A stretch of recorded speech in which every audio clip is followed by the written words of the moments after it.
Hello दोस्तों, good morning all of you student. Like subscribe share कर दीजिएगा। दोस्तों, एक आप लोग के लिए शायरी है। तेरी याद ना आए वो तन्हाई किस काम की, तेरी याद ना आए वो तन्हाई किस काम की, बिगड़े रिश्ते बना दे वो खुदाई किस काम की। ठीक।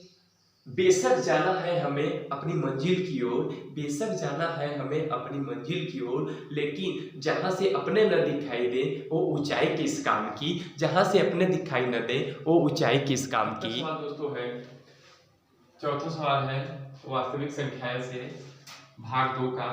ठीक है। यदि एलसीएम इतना है बराबर 9 दिया दिया एलसीएम इतना है तो इनका एक सूत्र होता है एलसीएम बराबर दोनों संख्याओं का गुणनफल। उनके बटे में आपका क्या लिखेंगे एलसीएम। ठीक है, जिसमें कि आपका एलसीएम कितना दे दिया है 306 कामा 657 बराबर। दो संख्याओं का गुणनफल कौन हो सकता है? यही दोनों संख्याओं को हो सकता है, तो इसी को लिख दो। दो संख्याओं का गुणनफल 657 बटे में एचसीएफ कितना दिया है आपका। एचसीएफ भी हम यही लिख दें, चाहे ये वाला लिख दो। एचसीएफ कितना लिख दें, नहीं लिख देते हैं। तो यहाँ पर अगर देखा जाए तो हम इसी को हल करेंगे। इसमें बोला है कि एलसीएम कितना होगा, यानी एलसीएम की मान निकालना है। देखा जाए तो एलसीएम, ठीक है ना। एलसीएम अगर इसे हम काटना चाहे, ठीक है, अगर हम इसे काटना चाहे तो कट जाएगा। 9 तिरके 27, 13 से 9 चौका 36, ठीक है ना। 9 चौका 36 गुणे 657। अब इनको हम क्या कर देते हैं, गुणा कर देते हैं कोस करके। ठीक है, इनका है आया है 22, 35, 8। यही आपका क्या है एलसीएम है। ठीक है दोस्तों, आपका आंसर। ठीक है, बहुत सिंपल है, ज्यादा गढ़ा है नहीं दोस्तों। यह दोस्तों ये आपका सवाल है।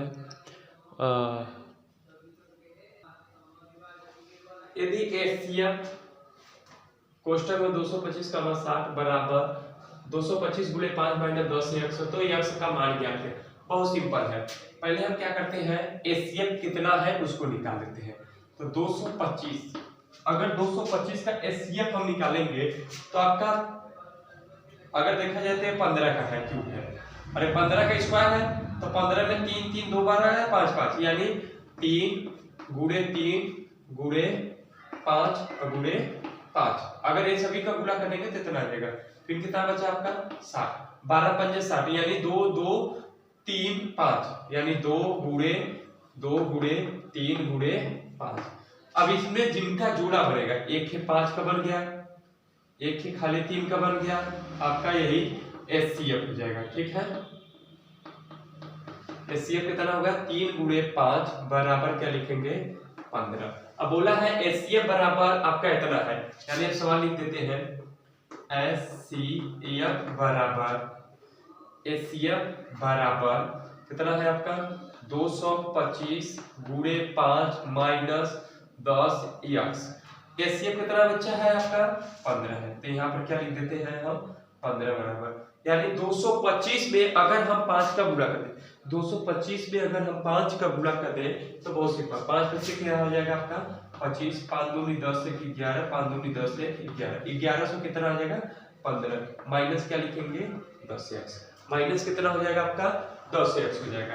अब यहाँ पर क्या करते हैं हम, इसको हम इसी यानी इनको हम यहाँ पर ले लेते हैं, तो माइनस की जगह क्या हो जाएगा आपका प्लस हो जाएगा, यानी 10 एक्स बराबर 1115 माइनस 15। अगर घटा देते हैं तो 10 एक्स बराबर 1110 आ जाएगा, 1100 आ जाएगा, 1115 25 आएगा ना, 5 बचे 25, हासिल लगल 2, 5 दूनी 10 2 12 आ जाएगा। यहाँ पर क्या रहेगा 12 आ जाएगा। तो यहाँ पर कितना आ जाएगा आपका 15 आ जाएगा कि, और इसमें से घटा दिए 15 घटा दिए तो 10 बचेगा। ठीक है ना। अब हमें क्या करना है, यक्ष से भाग दे देना है। जब यक्ष से भाग देंगे तो 1110 बटे क्या लिखेंगे 10, काट देंगे तो 111 क्या रहेगा आपका आंसर, यानी यक्ष का मान 100, यक्ष का मान दोस्तों कितना आ जाएगा आपका ठीक है, ये आपका हो जाएगा यक्स का मान। ठीक है, नेक्स्ट सवाल दोस्तों, 18 117 के एचसीएफ को 18m माइनस 117 के रूप में दर्शाया गया है, तो हमें m का मान ज्ञात कीजिए, साथ ही 18 और 117 का एलसीएम। तो पहले हम क्या करते हैं, इसमें 18 और 117 का एचसीएफ निकाल लेते हैं, एचसीएफ, ठीक है ना। तो यानी 18 कैसे कट रहा है आपका, 2 से, 3 से और 3 से, फिर 117 किन किन संख्या से कटता है आपका, देखा जाए तो 117 आपका, अगर ना समझ में आए तो आप इनका लॉस लेकर उसको लिख दीजिएगा, आप लॉस लेकर लिख देंगे तो भी आपका यहाँ आ जाएगा।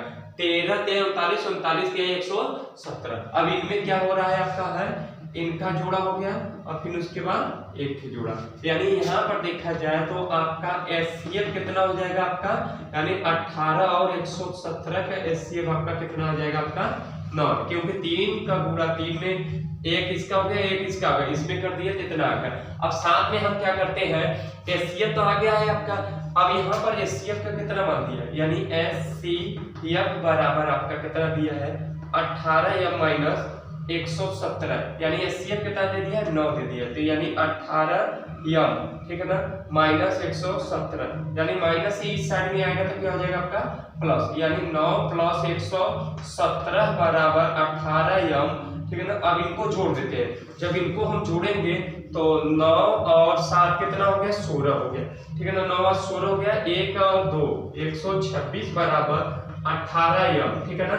m का मान निकालना है तो क्या लिखेंगे 126, 18 क्या हो जाएगा बच्चों नीचे, बराबर क्या लिखेंगे m। अब इनको हम काट देते हैं, अगर काट देते हैं तो 18 सते, अगर देखा जाए तो यह आपका कट रहा है, किन संख्या से कटेगा, 18 सते 126, 18 सते कितना होता है आपका 126, यानी अब इसका आंसर आपके सामने आ गया, ठीक है ना। 18 सते यानी m का मान कितना हो जाएगा आपका 7 हो जाएगा। और साथ में इसमें ये बोल दिया है कि ज्ञात कीजिए कि 18 और 117 का लसागु, यानी एलसीएम बराबर हम क्या लिख सकते हैं, यहाँ पर आप लोग को एक ऐसी एक फार्मूला को बताए थे, दो संख्याओं का गुणनफल क्या रहेगा, यहाँ पर दो संख्याओं का, ठीक है, दोनों संख्याओं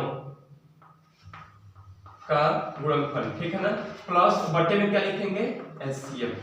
तो आप यहाँ पर कर सकते हैं, एलसीएम हमें निकालने के लिए बोला है तो एलसीएम हम लिख सकते हैं, एलसीएम, ठीक है ना, बराबर दो संख्याओं का गुणनफल क्या रहेगा आपका 18 गुणे 17, 18 गुणे 117, एलसीएम कितना रहेगा आपका 9। इनको अगर हम काट देते हैं तो आपका एलसीएम कितना हो जाएगा बच्चों, तो यानी 2 आ जाएगा, 7 दूनी 14, 2 3, 2 कम 2, 234 क्या रहेगा आपका एलसीएम रहेगा बच्चों, 234 क्या रहेगा आपका एलसीएम रहेगा, ठीक है, 234 आपका क्या रहेगा एलसीएम रहेगा। आप देख सकते हैं 234 आपका एलसीएम रहेगा, ठीक है दोस्तों। है दोस्तों, लास्ट सवाल है आपका 6वां है, तो इसमें बोला गया है कि x और y और z का क्या करना है मान निकालना है, ठीक है ना। तो आप कैसे इनको हल करेंगे, तो सीधा बात है, अगर कभी भी ऐसी संख्या देता है तो कुछ करने की नहीं, अगर नीचे में दो ऐसे तीर दिया है तो यानी ये दोनों को आपस में क्या कर दो गुणा, यानी x बराबर, ठीक है ना, आप क्या लिख सकते हैं x बराबर 2 गुणे 3 3 8 1। अगर x बराबर ये दोनों को अगर हम गुणा कर देंगे तो 2 1 2 2 8 दूनी 16, 3 दूनी 6 7, 3 दूनी 6, ठीक है। आपका कितना हो जाएगा, ये x का मान कितना आ जाएगा बच्चों, यानी इसके स्थान पर हम क्या लिख देंगे 6 7 6 2, 6 7 6 2। अब क्या निकालने के लिए बोला है y का मान बोला है, तो क्या करेंगे यह, ठीक है ना। अब इसमें हम निकालने के लिए एकदम बहुत सिंपल है, ये दोनों को गुणा कर दो, इसमें 3y का, अब क्या बचा आपका, जब 3y का गुणा हो गया तो आपका यानी ये दोनों को गुणा करेंगे, इससे भाग कर देंगे, बराबर में क्या लिखेंगे 3 3 8 1, ठीक है ना। y बराबर 3 3 8 1 बटे में क्या लिखेंगे 3, यानी y का मान कितना हो जाएगा आपका 3 1 कम 3 3 1 कम 3 3 दूनी 6, फिर उसके बाद 3 सते 21, कितना y का मान आ जाएगा बच्चों, यानी हमें इसके स्थान पर क्या रखना है, इसके स्थान पर हमें 1127 रखना है। कैसे आया समझ में आ गया ना? या तो हम क्या कर सकते हैं, ये दोनों को हम क्या कर सकते हैं, गुणा कर देंगे, ठीक है ना? नहीं, गुणा करने पर तो नहीं आएगा, भाग देने पर ही आएगा। जब ये इसका हम इसमें भाग देंगे तो ऑटोमेटिक आपका इतना आ जाएगा। फिर इसका या तो ये दोनों को पहले गुणा कर दो। अब जैसे इसमें है, ये दोनों संख्या तो सेम है, अब इसमें जब हमें किसका मान निकालना है, यानी यहाँ पर जेड है, सेम इसी तरीके से, यानी इसका क्या करना है, हमें गुणा कर देना है और इससे भाग दे देना है। तो यानी क्या लिखेंगे, 7z बराबर 161, यानी z बराबर 161 बटे क्या लिखेंगे 7। अगर इसको हम काट देते हैं, ठीक है ना, अगर हम इस काट देते हैं तो z का वैल्यू कितना आ जाएगा बच्चों, 7 दूनी 14, फिर उसके बाद कितना 80 लग जाएगा आपका 2 आ जाएगा, 7 तिरिकी 21, यानी z का मान कितना आ जाएगा, यहाँ पर आ जाएगा आपका 23। यही आपका क्या रहेगा आंसर। अगर देखा जाए तो यक्स का मान कितना है 6762 और y का मान कितना है आपका 1127 और z का मान बच्चों कितना हो गया आपका 23। ये आपका आंसर आ गया। किसी भी तरीके से आप कर सकते हैं, कई तरीका है करने का।